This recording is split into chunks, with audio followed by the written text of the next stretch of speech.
Baik, bismillahirrahmanirrahim. Assalamualaikum warahmatullahi wabarakatuh. Selamat pagi anak-anak, bagaimana kabarnya? Semoga kalian selalu dalam kondisi sehat ya. Baik, pada kesempatan hari ini, saya Laila Noktaviani akan menjelaskan mengenai materi biologi, yaitu tentang keanekaragaman hayati. Nah, dalam materi keanekaragaman hayati ini, siswa diharapkan mampu menjelaskan konsep keanekaragaman hayati dengan benar. Kemudian siswa mampu mengklasifikasikan berbagai keanekaragaman hayati, tingkat gen, spesies, dan ekosistem dengan benar. Dan yang terakhir, siswa mampu menganalisis makna Al-Quran mengenai keanekaragaman hayati.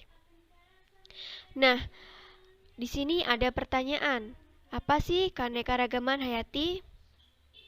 Jadi, keanekaragaman hayati bisa kita sebut dengan istilah biodiversitas, di mana biodiversitas ini berasal dari dua kata, yaitu bio yang artinya hidup dan juga diversi yang artinya keberagaman.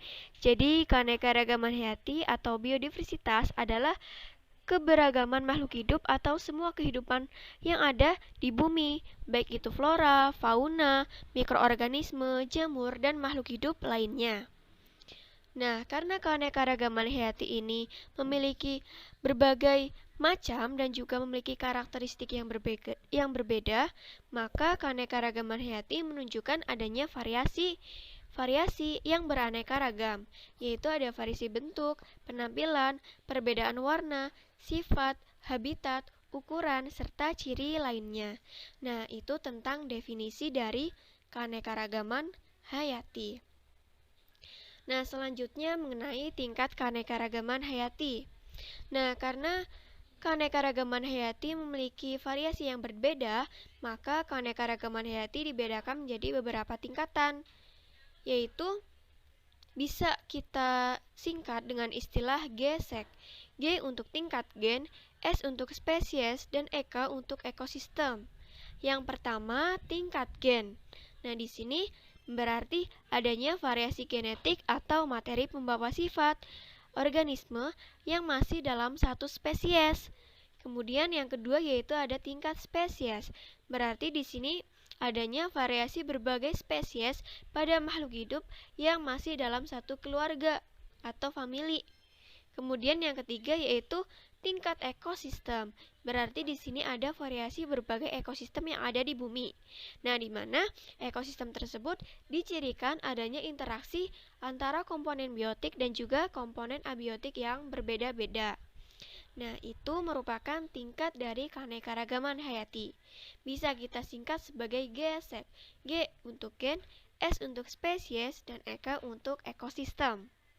Nah, untuk lebih jelasnya bisa kita lihat contoh gambar berikut.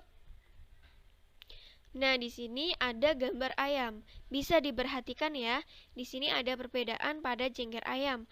Ada yang tunggal, ada yang walnut, ada yang mawar, dan juga ada yang kacang. Nah, di sini ternyata keempat ayam tersebut termasuk dalam keanekaragaman hayati tingkat gen. Karena apa? Karena mereka masih dalam satu spesies namun memiliki perbedaan pada jengger ayamnya, sehingga memunculkan sifat tampak yang berbeda. Nah, contoh selanjutnya di sini ada bunga mawar yang memiliki perbedaan warna.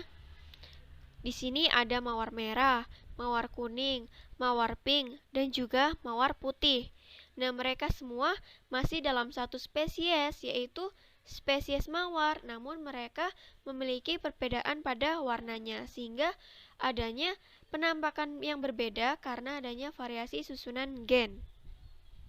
Nah, untuk gambar yang selanjutnya di sini ada 3 pohon, yaitu ada pohon kelapa, pohon pinang, dan juga pohon palem. Nah, mereka merupakan salah satu keanekaragaman hayati pada tingkat spesies. Karena apa? Karena mereka berbeda spesiesnya yang masih dalam satu keluarga atau famili. Mereka sama-sama memiliki satu keluarga yang sama, yaitu famili atau keluarga palem-paleman.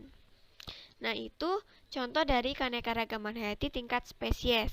Nah, kalau tadi tentang tumbuhannya, di sini ada contoh dari hewannya. Nah, di sini ya jelas sekali ada Panthera oca atau cheetah, kemudian ada Panthera leo atau singa, dan juga Panthera tigris atau harimau. Nah, mereka ketiganya merupakan sama-sama tingkat keanekaragaman hayati tingkat spesies. Karena apa? Karena mereka berbeda spesies namun masih dalam satu keluarga atau famili, yaitu famili Panthera atau kucing-kucingan. Nah, kemudian di sini ada gambar lagi nih. Ada gambar laut, ada padang rumput, ada gurun. Nah, pasti mudah ditebak ya. Jadi, di sini ketiga gambar tersebut masuk dalam tingkat keanekaragaman hayati tingkat ekosistem. Karena apa? Karena mereka memiliki komponen abiotik dan juga biotik yang berbeda satu sama lain. Nah, karena adanya komponen abiotik yang berbeda, ini dikarenakan adanya letak geografis dan iklim yang berbeda sehingga membentuk flora dan fauna yang berbeda-beda.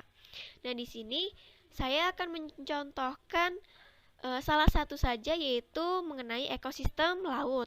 Nah, bisa dilihat ya di sini ada komponen biotik dan juga abiotik, di mana komponen biotiknya ini yaitu berupa biota laut atau ikan-ikan yang ada di laut.